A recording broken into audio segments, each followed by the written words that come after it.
Hello everyone, WhatsApp, कैसे हैं आप सब। आई होप आप लोग स्वस्थ मस्त और अपने पढ़ाई में व्यस्त होंगे। तो फ्रेंड्स, आज हम पढ़ने वाले हैं धातु अधातु, वो भी क्लास 10th का चैप्टर नंबर 3। ठीक है, तो चलिए बिना लेट किए आज की इस इंटरेस्टिंग वीडियो को स्टार्ट करते हैं। Yes, my name is Supriya and this is your beautiful सा channel SBS basic knowledge. So let's get start. देखेंगे हम सबसे पहले धातु और अधातु को समझेंगे, लेकिन धातु और अधातु से पहले आपसे तो कुछ क्वेश्चंस करना ही पड़ेगा हमें। तो भाई यहाँ पे अगर मैं पूछूं आपसे कि भाई एक क्वेश्चन छोटा सा पूछती हूँ कि क्या आप तत्व को जानते हैं, माने तो एलिमेंट। क्या आप इसको जानते हैं, एलिमेंट? तो आप कहोगे हाँ भाई बिल्कुल जानते हैं। जो एक ही परमाणु से बने हो उसको क्या बोलेंगे, उसी को हम तत्व बोलेंगे। क्या बोला आपने भाई? जो एक ही परमाणु से, भाई किससे? एक ही परमाणु से क्या हो, बने हो, उन्हें ही क्या कहेंगे हम? उन्हें ही हम तत्व कहेंगे। ठीक है, चलो भाई ये तो ठीक हो गया। अब इनके कुछ गुण धर्म है, तत्व में भी कुछ क्या है, गुण धर्म है, माने तो हम इसको प्रकार भी कह सकते हैं। तो क्या प्रकार है भाई? दो प्रकार का है, एक तो हमारा धातु है और एक भैया हमारा अधातु है। माने तो बोले मेटल है एंड हम बोले नॉन मेटल है। तो ये तो समझ गए कि ये धातु हमारा कहां से आया, अधातु हमारा कहां से आया। अब हमें धातु को पढ़ना है, तो धातु को पढ़ना, देखिए मैं तो आपको वन शॉट वीडियो प्रोवाइड कर रही हूं जिसमें हमें आपको फुल जो है लिख के भी सारी चीजें बतानी पड़ेगी कि कैसे आपको नोट्स में बनाना है, बिकॉज एग्जाम अब आपका नजदीक है, जिससे आपका अच्छे तरीके से नोट्स हो एंड आप जिसे क्या करें, एग्जाम के 1-2 दिन पहले से पढ़ लें और आपको समझ में आ जाए। ठीक है, तो इसलिए हमें उसे लिख के आप लोगों को बताना पड़ेगा। तो यहाँ पे हमने समझा, सबसे पहले तो तत्व को समझा। तत्व में हमने क्या जाना, जो एक ही प्रकार की क्या परमाणु से बने हो उसी को क्या कहेंगे, तत्व कहेंगे। अब तत्व के गुण धर्म क्या है भाई? एक तो उसमें गुण, उसके क्या गुण है, गुण धर्म मतलब उसमें क्या ऐसे गुण पाए जा रहे हैं। तो उसमें गुण ऐसे पाए जा रहे हैं कि कुछ क्या है, धातु है, उसमें कुछ अधातु है, कुछ उपधातु भी है। ठीक है, तो इसको हम मिटा के आप लोगों को वो सारी चीजें बताते हैं जो आपके 10th के लिए बहुत ज्यादा इंपॉर्टेंट है। तो इसको मिटाते हैं और बढ़ते हैं आगे। चलिए भाई, यहाँ पे हम धातु की डेफिनेशन को देख लेते हैं, क्योंकि मैंने अभी आपको बता दिया कि धातु और अधातु कहाँ से हमारे आए हुए हैं। ठीक है, तो अब इसका हम क्या देखेंगे, इसके कुछ बारे में देख लेंगे। सबसे पहले देखेंगे वर्तमान में 118 तत्व है। जब आप अपना नोट्स अगर बना रहे हो तो सेम इसी तरह बना दीजिए, डोंट वरी, बहुत ही अच्छा नोट्स आपको यहाँ पे मिलेगा और अच्छे से आपकी तैयारी करवाई जाएगी। ठीक है, तो वर्तमान में 118 तत्व है, सबको पता है भाई। इसमें 90 से अधिक क्या है, धातुएं हैं, 22 अधातु और उपधातु, दोनों की बात कही गई है कि 90 तो हमारे क्या है, 90 से अधिक हमारी धातु है, बाकी जो आपके 22 बचे हैं वो अधातु और उपधातु है। ठीक है, अब यहाँ पे हम धातु की समझेंगे कि आखिर भाई ये धातु क्या है। तो वह पदार्थ जो कठोर माने तो ठोस, चमकीले मतलब वो चमकीले हो, चमक रहे हो, आघात वर्धना, आघात मतलब पीटना, आघात मतलब पीटना, वर्धनीयता मतलब बढ़ जाना, वर्धनीयता मतलब बढ़ जाना,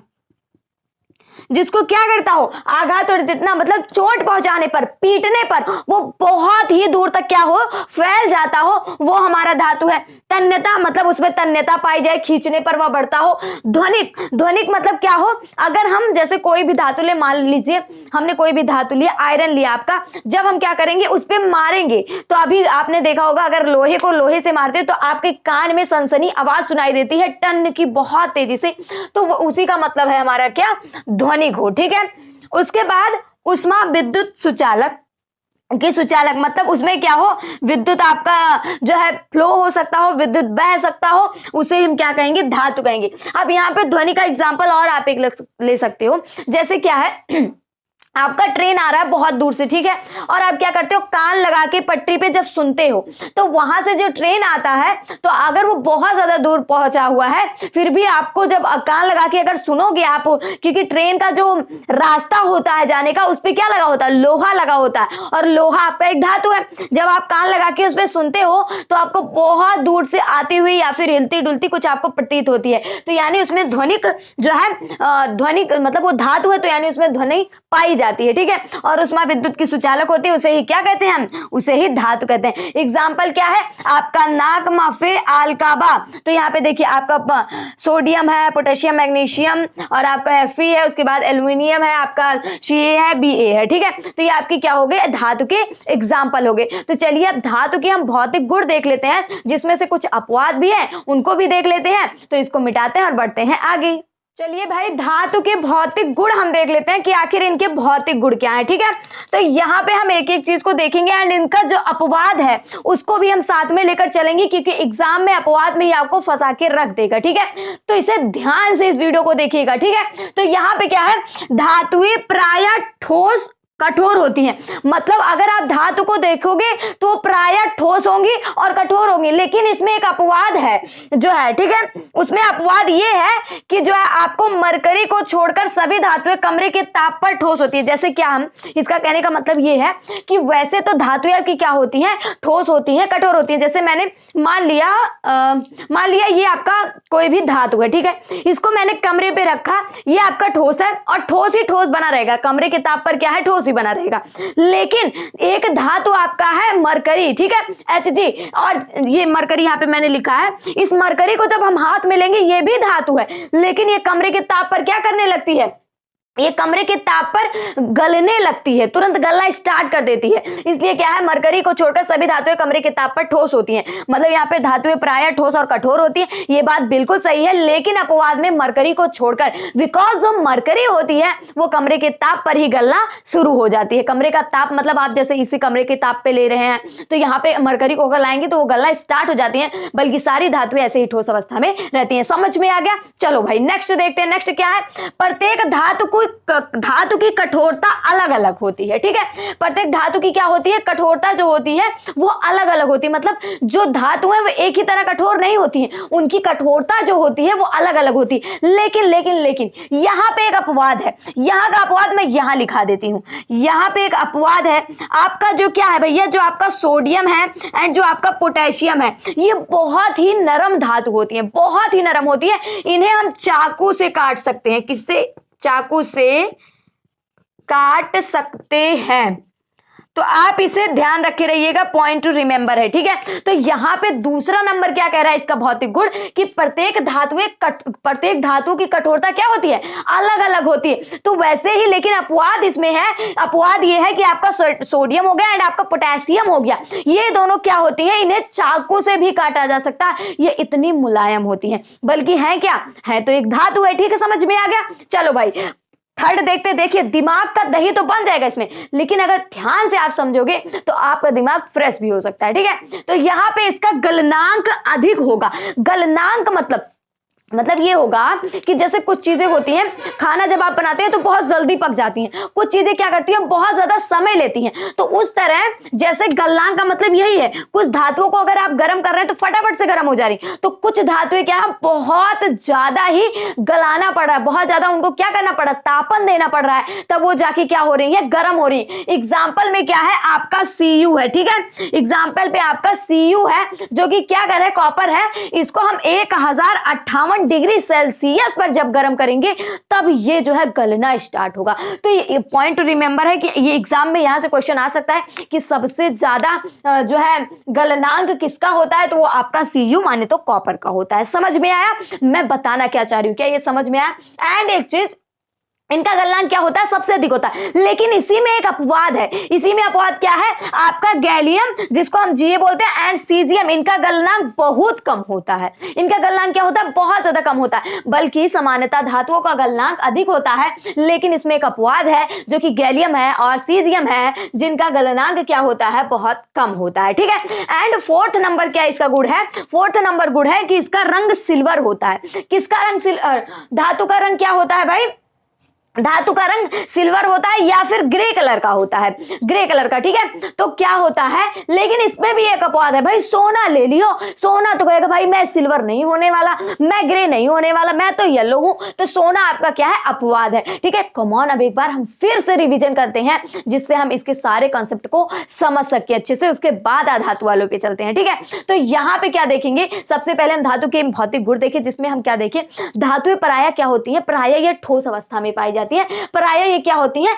कठोर होती हैं। लेकिन एक धातु ऐसी है जो कि बहुत ज्यादा नरम है, जो कि कमरे के ताप पर ही ऐसे ही हम ला के रख दे भैया गल गई। कौन है भाई, मरकरी है। और कौन है, नेक्स्ट क्या है, नेक्स्ट हमारा प्रत्येक धातु की कठोरता क्या होती है, अधिक होती है। जो धातु होती है उनकी कठोरता मतलब ठोसपन अधिक होता है। लेकिन भैया एक ठो अपवाद आ गया है, कौन आपका, कौन है भाई, ये हमारे हो गए सोडियम एंड पोटेशियम हो गए, जो क्या करते हैं भाई, इनको चाकू से भी काट दो, ये बड़े आराम से कट जाते हैं। थर्ड नंबर देखिए, इनका गलनांक सबसे अधिक होता है। कॉपर का देख लो भैया 1058 डिग्री सेल्सियस पे गल रहे हैं, लेकिन क्या हो गया, यहीं पे अगर हम गैलियम और सीजियम का देख लें तो यूं ही गल जाते हैं। ठीक है, समझ में आया। फोर्थ नंबर क्या है, धातु का रंग सिल्वर होता है, लेकिन येलो बोलता है भैया मैं नहीं ग्रे वरे होने वाला, मैं तो क्या रहूंगा भाई, मैं तो येलो ही रहूंगा। ठीक है, समझ में आया ये चीज, आई होप आप लोगों को समझ में आ गया होगा। एंड यहाँ पे बहुत ज्यादा इंपॉर्टेंट चीज हम देखने वाले हैं, एग्जाम में भैया बहुत बार आया है, 3 बार स्टार हम इनको दे रहे हैं। क्या है, 1 ग्राम सोने में कितना लंबा तार खींचा जा सकता है? तो 1 ग्राम सोने में भाई हम 2 किलोमीटर लंबा तार खींच सकते हैं। अब भाई आप चिक्का गए कि एक बताइए 1 ग्राम अगर आप सोना ले रहे हो, सोचने की बात है कि 2 किलोमीटर पतली तार को पैसे खींचते खींचते चले जाओगे। धातु की तन्यता इतनी ज्यादा होती है भैया, धातु आघात वर्धनीयता इतना, उनकी तन्यता आघात वर्धनीयता इतना ज्यादा होता है कि उनको जब हम पीटे के बाद जब उसको तन्न किए तो वो 2 किलोमीटर, भाई कैसी बात है। लेकिन ये सही है बिल्कुल, इसको जो है एक्सपेरिमेंट किया गया है। तो यहाँ से एग्जाम में क्वेश्चंस पुट अप होते हैं। आई होप आप एकदम अच्छे से समझ गए होंगे। तो अगर नहीं समझे तो एक बार थोड़ा सा वीडियो को पीछे करिए, सारी चीजें समझ में आ जाएंगी। इसको मिटाते हैं और बढ़ते हैं आगे। चलिए भाई यहाँ पे हम आगे बढ़ते हैं। आगे क्या देखेंगे कि धातु का रासायनिक गुण। तो 1 मिनट यहाँ पे मैं मार्कर ले लेती हूँ। क्या है हमारा धातु का रासायनिक गुण। अब तक तो हम भौतिक गुण देख रहे थे। भौतिक गुण मतलब जो हमें बाहर से दिख रहा था कि उसको जब हम ठोक पीट रहे हैं तो इतना लंबा हो रहा है। अगर हम उसको जो है आघात वर्धिता ध्वनिक मतलब बहुत सारी चीजें कर रहे थे, तो ये आपका क्या था, बाहर का भौतिक गुण होता है। हमने चैप्टर नंबर 1 में अच्छे तरीके से आपको पढ़ाया है। अगर भैया नहीं देखा तो जाके फटाफट से देख लो, ठीक है। और अब रासायनिक पे, रासायनिक मतलब अब इसके अंदर चलते हैं, इसको गरम वरम थोड़ा करते हैं, इसको ताप दाब सारी चीजें देते हैं, तब देखते हैं कि आखिर ये क्या क्या बना रहा है, तभी तो इसके बारे में हम जानेंगे। तो क्या है, सबसे पहले धातु का वायु। तो यहाँ पे वायु जो है वो O2 है। O2 माने तो ऑक्सीजन। अब O के साथ 2 क्यों है, फर्स्ट वाली वीडियो देख के आओ भैया। O हमेशा 2 को साथ में लेके चलता है, ठीक है। तो धातु का O2 से अपक्रिया जब हम करेंगे तो हमारा क्या बनेगा, तो यहां पे मैंने लिखा है धातु ऑक्सीजन से अपक्रिया करके धातु ऑक्साइड बनाता है। सिंपल सा, किस धातु कोई भी ऑक्सीजन से अपक्रिया कर रहा है उसी को ऑक्साइड बना देता है, ठीक है। अगर देखिए यहाँ पे एग्जांपल मैंने लिया Cu, मैंने लिया यहाँ पे, मैंने इसको बैलेंस भी कर दिया है, Cu लिया एंड O2 लिया, और जब मैंने इसकी अपक्रिया कराई तो ये कॉपर ऑक्साइड बनाया, मतलब धातु ऑक्साइड बनाएगा। तो क्या हो गया, कॉपर ऑक्साइड, कॉपर Cu आपको कॉपर हो गया, O का मतलब ऑक्साइड हो गया, तो यहाँ पे कॉपर ऑक्साइड हो गया। बस इतना आपको ध्यान रखना है कि जब कभी भी धातु क्या करेगा, अगर आपके वायु से आपके O2 से अगर यह क्रिया कर रहा है तो धातु ऑक्साइड बनाएगा। समझ में आया। चलो भाई नेक्स्ट क्या है, कुछ धातुएं ऑक्साइड मतलब जो कुछ धातु ऑक्साइड होते हैं, जैसे ये हो गया, ये आपका धातु ऑक्साइड, जैसे मैंने ये चीजें बनाई हैं, ठीक है। जल में घुलन होकर क्या बनाते हैं, क्षार बनाते हैं। यही जो आपने धातु ऑक्साइड लिया, अगर इसी को हम जल में घोल दें, इसी को क्या करें हम जल में घोल दें, तो यही हमारे क्या बन जाएंगे, यही हमारे क्षार बन जाएंगे, ठीक है। समझ में आया। तो हमारा क्या है, जैसे हमारा Na2O हो गया, ठीक है, सोडियम ऑक्साइड, इसको हम जल से जब किए तो हमारा NaOH, ठीक है। यहाँ पे हमारा ये बन गया NaOH, जो कि बहुत ही प्रबल क्षार है। क्या है, प्रबल क्षार है। मैंने अम्ल क्षार एवं लवण में ये चीजें पढ़ाई हुई है, ठीक है। तो यहाँ पे हमने क्या क्या समझा भैया, पहला तो ये समझा अगर ये वायु से अपक्रिया कर रही है तो भाई क्या बनाएगी, तो यहाँ पे हमारा धातु ऑक्साइड बनाएगी। और अगर भैया यही धातु ऑक्साइड अगर जल से अपक्रिया कर दे रहा है तो हमारा क्या होगा, क्षार बनाएगा। समझ में आ गया। अब यहाँ पे कुछ चीजें लिखी हैं, जरा भैया इस पर भी ध्यान दे दो। क्या है आपका Na है, सॉरी यहाँ पे मैंने K लिया है, K नहीं रहेगा, यहाँ पे आपका पोटेशियम रहेगा, जो कि क्या होता है, यस बिल्कुल हाँ, जो कि चाकू से कट जाता है। वही सोडियम पोटेशियम की बात हो रही है जो चाकू से कट जाता है। वे धातुएं तेजी से अपक्रिया करती है, ये भैया बहुत लड़ाकू होती है। ये किसी को भाई थोड़ी सी कमी निकल गई, बाहर से लो धमाधम लड़ाई झगड़ा चालू हो जाता है। तो ये क्या होता है, सोडियम हो गया, पोटेशियम हो गया, ये धातु से तेजी से क्या करती है, अपक्रिया करती है, इसलिए इनको भाई खुले में नहीं रखा जाता है।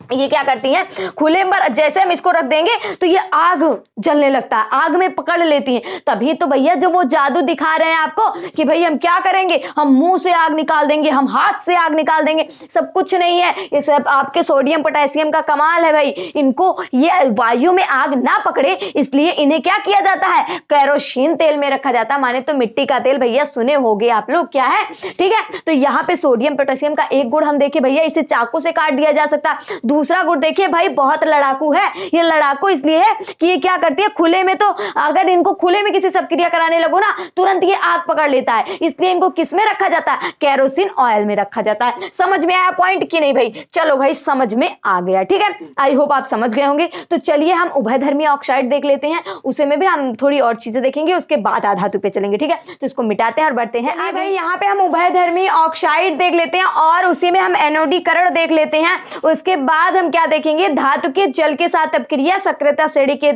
को देखने के बाद जस्ट हम तुरंत आपके आधातु पे चलेंगे, ठीक है। तो यहाँ पे हम उभयधर्मी ऑक्साइड का मतलब ना कि एक लाइन में आपको ध्यान रखना, कुछ नहीं करना है, पूरी बकवास लिखिए, नंबर लेने के लिए लिखा गया भैया, और कुछ नहीं। देखिए ये क्या करता है, ये धातु और क्षार जो आपका ये उभयधर्मी होता है, उभयधर्मी का जो कोई भी वस्तु हो, मान लीजिए आपका क्या हो गया, यहाँ पे मैंने लिया है एल्यूमिनियम ऑक्साइड, ठीक है।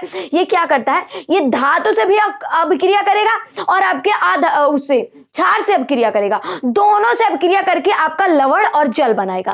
बस उभयधर्मी में इतना याद रखना है कि आपका जो क्या होगा, Al2O3 होगा, ये धातु से भी अभिक्रिया करेगा, क्षार से भी अभिक्रिया करेगा, उसके बाद दोनों कर क्या करेगा, जल बनाएगा, लवण बनाएगा प्लस जल निकाल देगा बाहर, ठीक है। समझ में आया? चलिए इसको पढ़ लेते हैं, क्या लिखा है गया है। एल्यूमिनियम का वायु की उपस्थिति में दहन करने पर, वही चीजें लिखी गई हैं। एल्यूमिनियम ऑक्साइड मतलब Al2O3 मतलब एल्यूमिनियम ऑक्साइड, O लगा है तो ऑक्साइड हो जाएगा, बनाता है, जो कि उभयधर्मी प्रकृति का है। एल्यूमिनियम ऑक्साइड आपका क्या है भाई, Al2O3, ये आपका है भैया, ये आपका उभयधर्मी प्रकृति है। क्या है? उभयधर्मी, ध्यान रखे रहिएगा। एल्यूमिनियम ऑक्साइड आपका उभयधर्मी है, Al2O3 ये आपका उभयधर्मी है। तो ये जब क्या करेगा, ये जब हमारे वायु से, तो यहाँ पे देखिए वायु की उपस्थिति में दहन करने पर, जब वायु की उपस्थिति में हम इसको दहन कर रहे हैं, गरमा रहे हैं, एकदम तपन दे रहे हैं, तो ये क्या कर रहा है, तो ये अम्ल के क्षार दोनों से अभिक्रिया करके लवण जल बनाता है। यहाँ पे देखिए दोनों से अभिक्रिया कर रहा है और दोनों से अभिक्रिया करके क्या बना रहा है, पहला चीज तो भाई आपका लवण बना रहा है, दूसरा चीज आपका जल बना रहा है। कोई दिक्कत हो तो बताइए? कुछ नहीं है भाई। उभयधर्मी प्रकृति का कोई धातु ले लो, क्या लिया मैंने, एल्यूमिनियम ऑक्साइड लिया, Al2O3 लिया, उसके बाद क्या किया, वायु में इसको तपन दिया, दहन किया इसका, जैसे दहन किया तुरंत लवण जल बाहर आ गया, बात खत्म। चलिए एग्जाम्पल को देख लेते हैं। एग्जाम्पल क्या है, Al2O3 वही आपका है। उसके बाद जब मैंने इसे क्या किया, जब मैंने इसको जो है HCl से गर्म किया तो हमारा क्या हो गया, ये हमारा हो गया, मतलब देखिए अम्ल के साथ अपक्रिया कराया, धातु के साथ अपक्रिया, दोनों से, तो यहाँ पे मैंने अम्ल के साथ अपक्रिया कराया एंड धातु से भी अपक्रिया कराएंगे तो वही चीज बनेगा, ठीक है। तो यहाँ पे आपका क्या बनेगा, 2AlCl3 प्लस 3H2O, देखिए जल आपका क्या हो गया, बाहर आ गया। अब हम इसी में देखेंगे एनोडीकरण। तो आपका एनोडीकरण क्या है भैया, तो एनोडीकरण है एल्यूमिनियम को, मतलब यही जो आपका Al है, इसको लेने पर एल्यूमिनियम को वायु में खुला जब छोड़ देते हैं हम, तो हमारा क्या होता है, धातु ऑक्साइड से क्रिया करके ये क्या बना लेता है, एल्यूमिनियम ऑक्साइड बना देता है, ठीक है। जब ये एल्यूमिनियम ऑक्साइड बनाता है तो इस पे पतली परत बन जाती है। जब इस पे पतली परत बनती है तो ये हमारा क्या करता है, संक्षारण से बचा देता है हमारे धातु को, और जब ये संक्षारण से बचाता है तो इसी को हम क्या कहते हैं, इसी को हम एनोडीकरण कहते हैं, ठीक है। समझ में आया? तो हमारा क्या है, अब इन्हें के काम बा, तो हमारा यहाँ पे क्या कह रहा है, यहाँ पे समझने की एक बार कोशिश करिए कि क्या है, जब एल्यूमिनियम को हम वायु में ऐसे क्या कर देते हैं, खुला छोड़ देते हैं, तो ये पहली बात तो धातु ऑक्साइड बना लेता है। क्या बनाता है, धातु ऑक्साइड बना लेता है। और धातु ऑक्साइड बनाने के बाद जब ये क्रिया करता है तो ये क्या कहता है, एल्यूमिनियम ऑक्साइड बना लेता है। और जैसे एल्यूमिनियम ऑक्साइड बनाता है तो पतली परत बन जाती है, और जब पतली परत बन जाती है तो ये क्या करता है, संक्षारण से ही क्या करता है, संक्षारण क्या है, जो भी क्या जंग लग जाता है तो संक्षारण से हमें बचाता है, और इसी प्रक्रिया को हम एनोडीकरण मेथड कहते हैं। समझ में आ गया? चलो भैया मजा आ गया, एकदम मजा ही आ गया। तो चलिए अब हम देख लेते हैं धातु का जल के साथ अपक्रिया। उसके बाद शायद अगर इसी पेज पे आ जाएगा तो मैं आप लोगों को सक्रियता श्रेणी के बारे में बता दूंगी। तो इसको मिटाती हूँ और बढ़ती हूँ आगे। भाई थोड़ा टॉपिक और बचा है, इसको हम देखने के बाद धातु पे चलते हैं। तो हमारा क्या है, धातु का जल के साथ अपक्रिया। चलिए भाई जल के साथ हम अपक्रिया करते हैं। तो जल ये हमारा ठंडा जल रहेगा। क्या है? ठंडा जल, क्योंकि आपको यहाँ पे ठंडे जल से, गर्म जल से, भाप तीनों से कराना है अपक्रिया। ठीक है, तो मैं तीनों से करा रही हूं, तो डोंट वरी। तो क्या है, धातुएं जल से अपक्रिया करके हाइड्रोजन गैस बनाती हैं तथा धातु हाइड्रोक्साइड बनाती हैं और H2 आपका बाहर निकलता है। अब भाई धातुएं ठंडे जल से इतनी तेजी से अपक्रिया करती हैं कि इतनी तेजी से अपक्रिया करती हैं कि क्या होता है, हमारा जो हाइड्रोजन गैस होता है वो बाहर निकल जाता है कि भाई मैं नहीं जलने पिटने वाला, मैं तो बाहर ही निकल जा रहा हूं। तो वो क्या होता है, बाहर निकल जाता है। तो यहाँ पे धातु आपका लिया मैंने, क्या लिया मैंने भाई, इसका नाम बताओ फटाफट। यस बिल्कुल, सोडियम। उसके बाद जल से अपक्रिया कर रही, वो भी ठंडे जल से, H2O। तो हमारा क्या बना, Na, यहाँ पे 2 लगा देंगे हम, तो हमारा NaOH प्लस H2 बोला ना भाई मेरे को नहीं रहना यहाँ से, मैं तो चल पड़ा। तो H2 हमारा क्या होता है, बाहर निकल जाता है। समझ में आया? चलो मजा आ गया। अब भाई गर्म जल से अपक्रिया कर रही है धातुएं। चलो देखते हैं ये इनसे क्या करता है। देखिए मैंने धीमा लिख दिया है, मतलब ये इनसे थोड़ा धीमे धीमे गति करता है, इनका बहुत तेज नहीं रहता लेकिन मीडियम रहता है। ठीक है, तो मीडियम क्या है, यहाँ पे मैंने Ca ले लिया, आपका क्या ले लिया भाई, Ca ले लिया कैल्शियम। उसके बाद H2O मतलब आपका गर्म जल है, और जब मैंने इसका कराया तो आपका CaOH का whole twice and H2 gas बाहर निकला। यहाँ भी H2 गैस बाहर निकलेगा। ठीक है, अब यहाँ मतलब ऊष्मा भी यहाँ पे निकल रही है ना डरने के मारे, और यहाँ पे H2 गैस। ठीक, नेक्स्ट देखते हैं भाप के साथ अपक्रिया कर रहे हैं। तो भाप के साथ जब मैंने एल्युमिनियम को लिया, ठीक है, जब एल्युमिनियम को हमने क्या किया, H2O से मतलब भाप से करवाया, जब भाप से अपक्रिया कराया तो हमारा Al2O3 मैंने क्या बताया था, याद करो भैया,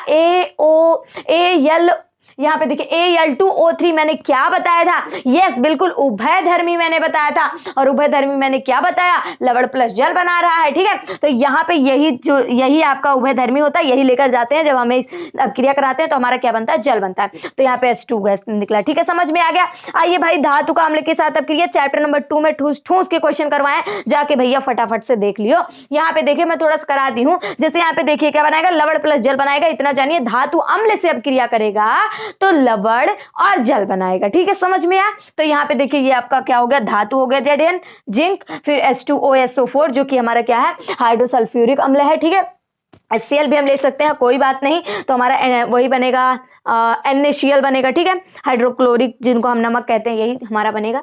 तो यहाँ पे हमने जिंक से किया तो हमारा ZnSO4 एंड आपका H2O बने। ठीक है, ये तो गैस बना रही, लेकिन यहाँ पे एक चीज अपवाद है भैया। तो अपवाद क्या है, चलो भाई नोट कर लो फटाफट से। अपवाद क्या है, आपका अपवाद है HNO3 जिसको हम नाइट्रिक एसिड बोलते हैं। क्या बोलते हैं भाई, नाइट्रिक एसिड। अब भाई कैसे आप जानते हो नाइट्रिक एसिड है, तो फटाफट से जाओ ना चैप्टर नंबर 1 के हथियार वाले वीडियो में मैंने ये सारी चीजें बता दी हैं भैया, जाके फटाफट देख लो, वहां पे सारी चीजें आपकी क्लियर हो जाएंगी।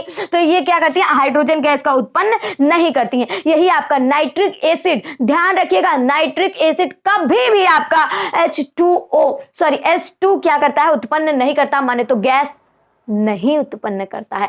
समझ में आ गया। आइए भाई सक्रियता श्रेणी को देख लेते हैं। क्या है सक्रियता श्रेणी, सक्रियता श्रेणी को इतना ही जानेंगे, ये एक ऐसी सूची है जिसमें धातु की क्रियाशीलता पर, धातु की क्या करता है, क्रियाशीलता पर अवरोही क्रम व्यवस्थित किया जाता है। तो चलिए भाई, मतलब अवरोही क्रम का मतलब ये है कि ऊपर से आपका ऐसे मतलब ऊपर से नीचे आ रहा है। तो चलिए ऊपर से नीचे हम देख लेते हैं क्या है। हाइड्रोजन के ऊपर जितने लोग रहेंगे, ये हाइड्रोजन है, इनके ऊपर जितने लोग हैं भाई वो सक्रिय धातु है। क्या है भाई, सक्रिय है, माने तो बहुत ज्यादा तेजी से अपक्रिया करते हैं। और भाई हाइड्रोजन के नीचे जो है वो हमारे क्या है, वो हमारे अक्रिय है, निष्क्रिय है भैया। तो निष्क्रिय, ये देखिए हाइड्रोजन के नीचे वाली पॉइंट क्या है, मैंने नीचे नहीं लिखा क्योंकि नीचे आपको दिखाई नहीं पड़ता। तो यहाँ पे देखिए आपका क्या है, सक्रियता श्रेणी यही बात, ये आपका ज्यादा है। आपका क्या है, पोटेशियम है, सोडियम है, कैल्शियम है, मैग्नीशियम, एल्यूमिनियम, जिंक, आपका आयरन यहाँ पे है, पीबी आपका हाइड्रोजन। अब नीचे आपका कॉपर, यहाँ पे मरकरी,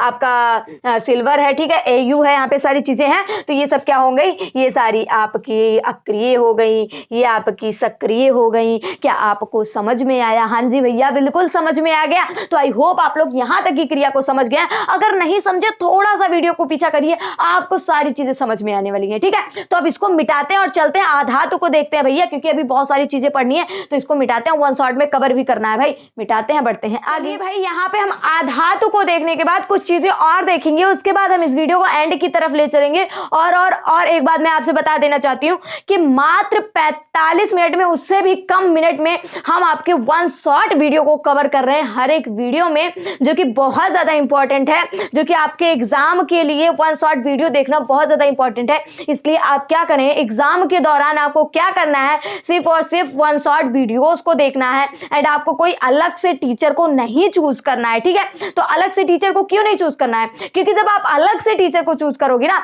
आपके एग्जाम के दौरान, भाई मान लीजिए आपका एग्जाम है और आपने किसी और टीचर को चूज किया कि भाई अब मैं इससे पढ़ूंगा, तो आप उसके माइंड को समझने में तो आपको ज्यादा समय लग जाएगा, तो आप क्या करोगे, वही में आप कंफ्यूज हो जाओगे। तो एग्जाम के दौरान ऐसी गलतियां नहीं करनी है। पॉइंट नंबर 2, आपको एक गलती और नहीं करनी है, उसमें गलती नहीं करनी कि आपको तुरंत नोट्स नहीं बनाना। अगर अभी आपका एग्जाम 10-15 दिन, 1 महीने, 2 महीने पीछे है, उससे ज्यादा पीछे है, तो आप क्या कर सकते हो, नोट्स बना सकते हो। लेकिन 2-3 दिन पहले अगर आप सोचते हो कि नोट्स बनाए वो हमें फायदा देगा, तो ये बिल्कुल फायदा नहीं देने वाला, ये सिर्फ आपको नुकसान ही करेगा। तो इन बातों का जरूर ध्यान रखे रहिएगा, ठीक है। चलिए अब हम आगे बढ़ते हैं। आगे हमारा क्या कह रहा है, आधातु। आधातु क्या, बहुत ही सिंपल है। धातु में ही थोड़ा सा माइंड का मैप बन जाता है, लेकिन यहाँ पे आपको कुछ नहीं बनना है। पहली चीज तो ये मलिन होती है।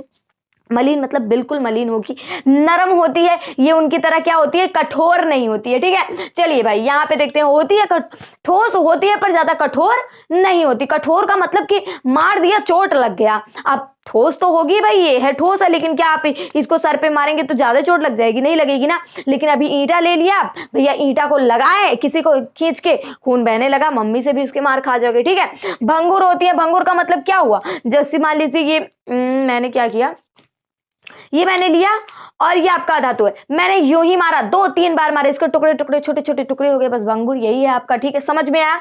एंड उष्मा विद्युत की कुचालक होती है।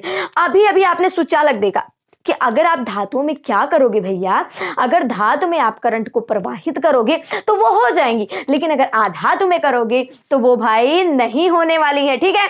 समझ में आया, वो चीजें नहीं होंगी आपकी, समझ में आ गया। चलो भाई अब इसके एग्जांपल, ऑक्सीजन, हाइड्रोजन, ऑक्सीजन देखिए, नाइट्रोजन, सल्फर, आपका पोटेशियम, और ये हो गया, ठीक है। और आपका यहाँ पे देखिए F हो गया। तो ये ETC, इतनी सारी चीजें ये आपकी क्या है, आधातु। यहाँ बहुत सारी चीजें हैं, गैस अवस्था में लगभग ये पाई जाती है। आधातु के भौतिक गुण क्या देखेंगे भाई, भौतिक गुण देखेंगे कि इसमें क्या है, ये पहली चीज तो विद्युत की कुचालक है, तो और ये दूसरी आघात वर्धनीयता नहीं है इसमें, ठीक है। ठोस या गैस अवस्था में पाई जाती है। देखिए मैंने अभी बताया कि ठोस अवस्था में पाएंगे, लेकिन कठोर नहीं, ठोस या गैस अवस्था में पाई जाती है। लेकिन लेकिन लेकिन अपवाद तो भैया हर जगह है। यहाँ पे ना मैं केमिस्ट्री की बात अगर करती हूँ तो केमिस्ट्री में कोई चीज पत्थर की लकीर नहीं है, ठीक है। अगर यही है तो यही है, तो इसमें बहुत सारी चीजें ऐसे हैं जो कि अपवाद आते रहते हैं। तो अपवाद आपका ब्रोमीन है, जो कि ब्रोमीन क्या होता है, हमेशा द्रव अवस्था में होता है। समझ में आ गया, चलो भैया मजा आ गया। इसमें देखेंगे, इसमें चमक नहीं होती है। अभी तक मैंने देखा था कि हमारे क्या होती है, धातु में चमक होती है, लेकिन आधातु में चमक नहीं होती है। लेकिन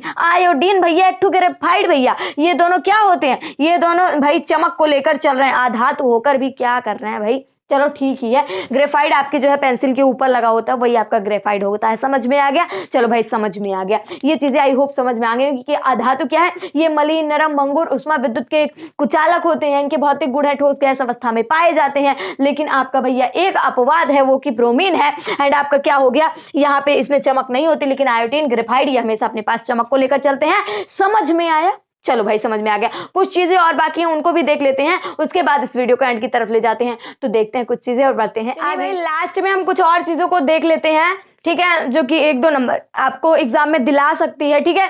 तो यहाँ पे धातुओं की प्राप्ति को हम देखेंगे, ठीक है। धातुओं की प्राप्ति हमें कहाँ कहाँ होती है, तो पॉइंट नंबर 1 क्या कह रहा है, पृथ्वी की भूपर्पटी धातु का मुख्य भाग है। मतलब जो आपकी धातुएं होती है वो कहाँ से निकलती है, वह आपकी पृथ्वी से निकलती है, ठीक है, समझ में आया। एंड नेक्स्ट पॉइंट क्या है, समुद्री जल में सोडियम क्लोराइड, माने तो सोडियम क्लोराइड की बात कर रहा है।